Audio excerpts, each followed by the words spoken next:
जो दुनिया के बहुत कम देश अब तक कर पाए। और प्रधानमंत्री नरेंद्र मोदी का अगर आप 8 साल देखेंगे तो वो लगातार चेंजेस पर काम कर रहे हैं कि देश में क्या ऐसे चेंजेस करें जो लॉन्ग रन में देश के हित में और दुनिया से मैच खाते हो। दुनिया जिधर जाए उधर भारत पहले से मौजूद हो या भारत कम से कम उस दिशा में बढ़े। सबसे पहले आरबीआई जो पायलट प्रोजेक्ट शुरू करने जा रही है इसके बारे में थोड़ा सुन लीजिए। आरबीआई ने डिजिटल करेंसी या कहें कि डिजिटल रूपी को 2 हिस्सों में बांट दिया। एक है रिटेल, दूसरा है होलसेल।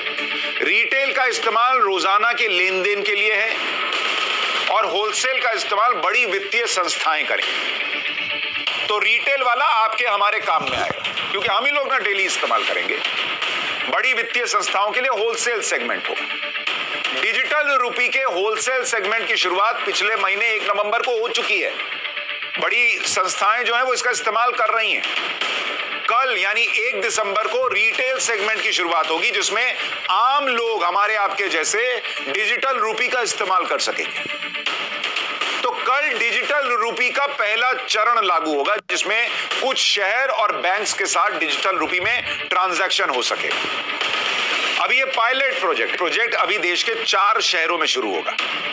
दिल्ली में शुरू हो रहा है, मुंबई में शुरू हो रहा है, बेंगलुरु में शुरू हो रहा है और भुवनेश्वर में शुरू हो रहा है। तो जो दिल्ली, मुंबई, बेंगलुरु और भुवनेश्वर में लोग रहते हैं उनमें कुछ लोग जो है वो डिजिटल रूपी का इस्तेमाल कर पाएंगे। और इसके लिए 8 बैंक्स चुने गए हैं जिनमें फर्स्ट फेज में 4 बैंक होंगे। स्टेट बैंक ऑफ इंडिया होगा, आईसीआईसीआई बैंक होगा, यस बैंक होगा और आईडीएफसी फर्स्ट बैंक होगा। इस 4 बैंक में जिनके अकाउंट हैं उनके लिए डिजिटल रूपी का ऑप्शन होगा।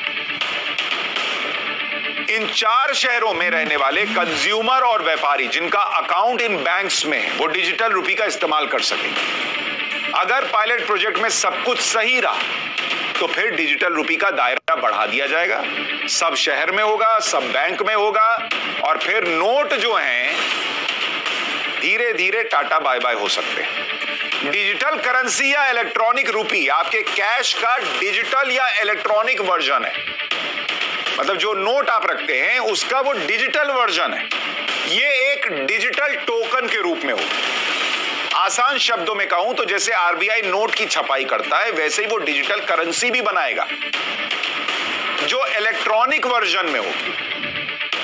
छू नहीं सकते हैं। लेन देन कैसे होगा इसको थोड़ा विस्तार से समझें। आरबीआई के मुताबिक डिजिटल रूपी का डिस्ट्रीब्यूशन बैंक्स के जरिए होगा। जिन बैंक्स को डिजिटल रूपी मिलेगी वो यूजर्स को डिजिटल वॉलेट की सुविधा देगा। वॉलेट मतलब पर्स, बटुआ जिसमें आप रखते हैं। अभी फिजिकल बटुआ रखते हैं, उसमें डिजिटल बटुआ होगा, अकाउंट आपका एक तरीके से। इसी डिजिटल वॉलेट के जरिए लोग डिजिटल टोकन में पेमेंट करेंगे। डिजिटल वॉलेट के जरिए एक व्यक्ति दूसरे व्यक्ति को पेमेंट कर सकता है, फिर यह व्यक्ति मर्चेंट के बीच भी लेन देन हो सकता है।